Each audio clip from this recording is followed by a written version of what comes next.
प्रितीच्या भाव भयणीनो तुमकां सगळ्यांक देव बरो दिसती म्हणटा.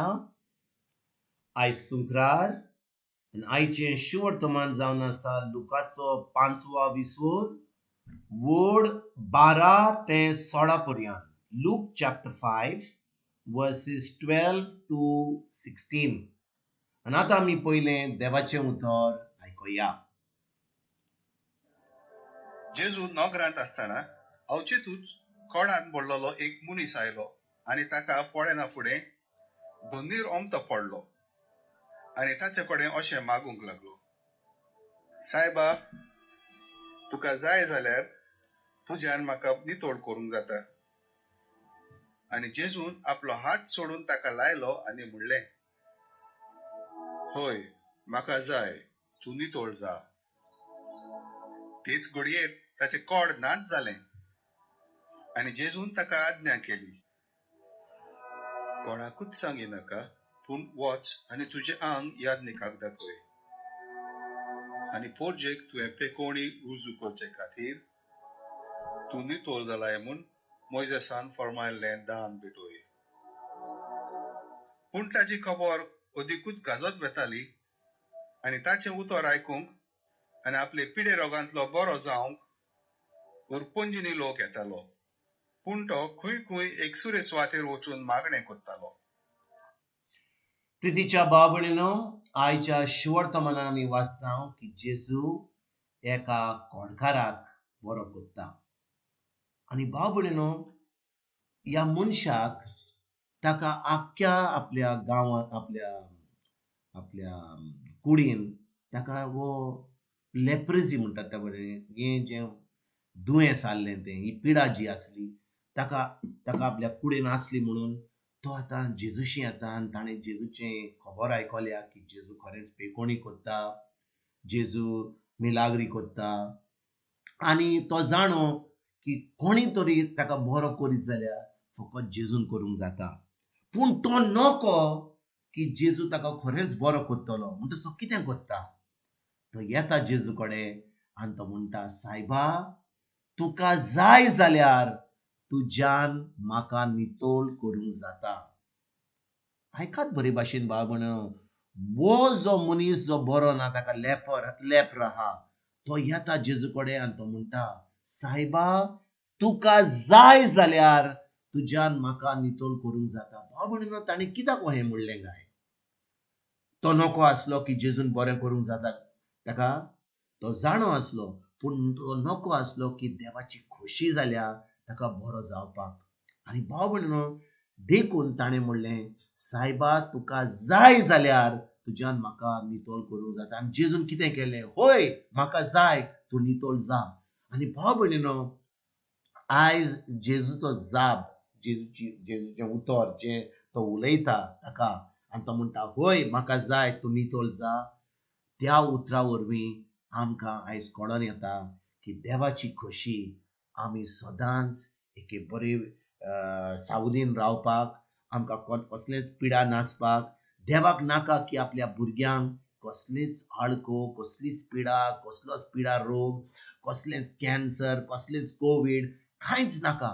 देखून भाव भयणीनो, जेन्ना आमी आयज देवा कडेन वेता आनी देवा कडेन मागणें म्हणटा, म्हाका नितोळ कर, तुजी खोशी जाल्या, भाव भयणीनो, देवाचें उतर म्हणटा आमकां पयली चीट पेद्रूची विसवोर 2 वोड 24 म्हणटा की जेजूच्या गायांनी आमकां पेकोवणी मेळ्ळी. मेळपाची ना, कित्याक जेजून खुर्सार आपले कुडीन आमचे सगळे पिडा रोग घेतलो. जे पिडा आसा, जे पिडेक नांव आसा, तें जेजून आपले कुडीन घेतलें आनी तो खुर्सार आमचे पासत मेलो आनी ताणें सगळी पिडा नोश करून हाडली. पूण भाव भयणीनो, नोश केली जाल्यार कित्याक आयज लोक बरो ना, कित्याक आयज तांकां पिडा आहा? कित्याक ती जें सत घडलां तें ती नोकोत. पूण आमी जी सत आमकां सत आमी जाणो, आमी देवाचें उतर जाणो, आमच्यान देवा कडेन वचूंक जायना आनी म्हणूंक जायना की जेजू म्हाका बरो कर, जेजू म्हाका बरी कर. कित्याक भाव भयणीनो, जेन्ना आमी असले मागणें करता, आमी जेजूक म्हणटा, तुवें कांय करूंक ना आजुनूय, आज आतां तुवें कितें करपाक जाय, तुवें म्हाका पेकोवणी दिवंक जाय. पूण ताचें उतर म्हणटा, ताच्या गायांनी आमकां पेकोवणी मेळ्ळी. आनी भाव भयणीनो, देवाची खोशी जावन आसा आमकां सदांच ही बरी सावध मेळपाक ताका जाय आमी नितोळ जावपाक ताका जाय आमी ताचे भाशेन बरे भाशेन आमी जियोवपाक ताका जाय आमी एक जैतिवंत जिवीत जियोंक आनी आयज भाव भयणीनो ह्या उतराचेर जेजूच्या उतराचेर आमकां कळोन येता की देवाची खोशी आमकां सदांच एक बरें जिवीत जियोंक आनी फकत आमच्या आमच्या आमच्या कुडीन आमच्या सावधीन न्हय पूण आमच्या सगळ्या वाटेनी देवाक जाय आमकां भेसां भरलेली पूण तें भेसां आमकां मेळपाक तें सगळें बरें देवाचें मेळपाक जाय आमकां देवाच्या उतराचेर आमचो नियाळ करून आमची चोत्राय धरून दुसरें म्हणल्यार भाव भयणीनो आमी आमी हें लेप्र जें आसलें तेन्ना त्या लेप्रा वरवीं लोकां बरोबर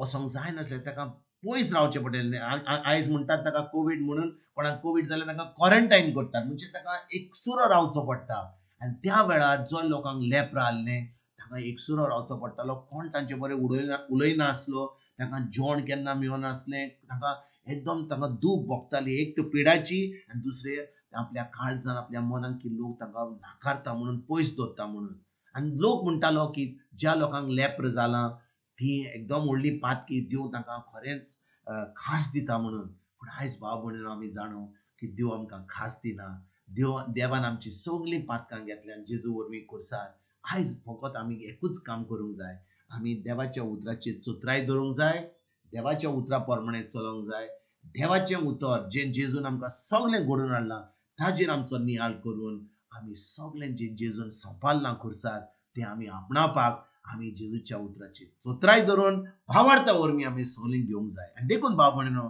खरोच आमकां आयज ह्या उतराचेर नियाळ करपाक आमचो भावार्थ वाडून वचपाक आमकां जाय देवाच्या उतराची सजमणी आनी जेन्ना आमकां देवाची सजमणी मेळटा आनी आमी खरेंच देवाचें उतर फकत आयकना पूण तें उतर पाळटा तेन्नाच की आमकां सगळें जें जेजून घडलां तें आमकां फाव जाता आनी आमी एक जैतिवंत जिवीत जियेता आयज भाव भयणीनो खेरीत भाशेन ह्या उतराचेर आमी नियाळ करुया आनी हें जैतिवंत जिवीत जियोंक आयज तर आमी कमेस करुया तुमकां आनी तुमच्या फॅमिलीक एक बरो दीस आवड येता आनी परतून तुमचे कडेन उलोवपाक फाल्यां हाजीर जातलो तुमकां सगल्यांक आमच्या सुरोंडरा जेजूची कृपा आमच्या सर्गीच्या बापाचो मोग आनी पवित्र आत्म्याचो एकवट तुमकां आनी तुमच्या फॅमिलीक हांव आवडयता